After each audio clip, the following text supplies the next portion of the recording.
Түркия империялық басқару жүйесінен 100 жыл бұрын бас тартты. Бірақ бүгінде ол ұлттар мен мемлекеттерді қайтадан біріктіруге тырысады.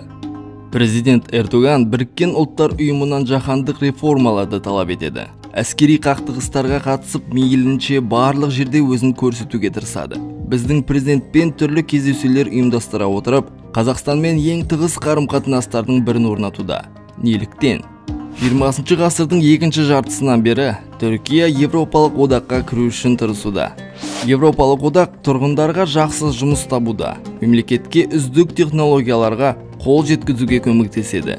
1987 жылы Түркия Европалық одаққа кіру үшін қажетті құжаттарды тапсырады. Тек 10 жылдан кейін 1999 жылы оған кандидат мәртебесі беріліп, осы күнге дейін сол мәртебесі сақталады. Осыған байланысты Эрдоган былай дейді: егер Европалық одақ бізді қатарына алу үшін тізе бүктіріп өтінеді деп ойласа, қатты қателеседі.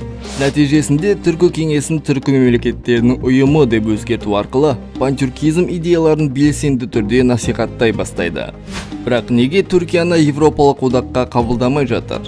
Германияда тұратын адамдардың саны 83 миллион, Францияда 67 миллион, Италияда 58. Түркияның өзінде халық саны 85 миллион адам.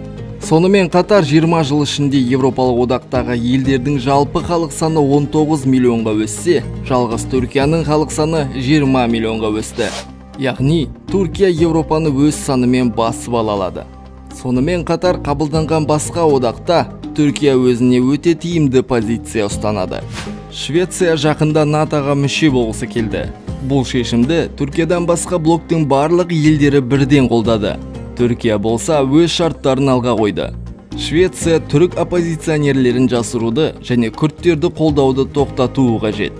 Бірақ неліктен Түркия әрқашан екінші орындағылар арасында үздік болып келеді? Екінші дүниежүзілік соғыстан кейін 5 мемлекет әлемді өзара бөлісіп Біріккен ұлттар ұйымын құрды. Нәтижесінде оның қауіпсіздік кеңесінің тұрақты мүшелері атанды. Кейіннен бұл елдер әлемдік экономиканың 95%-ын өз қолдарында ұстап отырды. Бірақ бүгінде олар әлемдік жалпы ішкі өнімнің 50%-ын әрең игеруде. Басқа елдер мұндай көрсеткішке жетіп, әлемді басқарғысы келеді. Бұл жолда ең табыстылардың бірі Түркия. НАТО-дағы нөмірі 2-ші әскериесі. 129 елге ұшатын әлемдегі үздік әуе компаниясы. Осының бәріне ие бола тұра, Түркия 2-ші дүниежүзілік соғыстан кейін үздіктердің қатарында болып, әлемді билеушілер қатарына қосыла алмады. Бірақ Түркия мұның бәрін қазір жасауға дайын.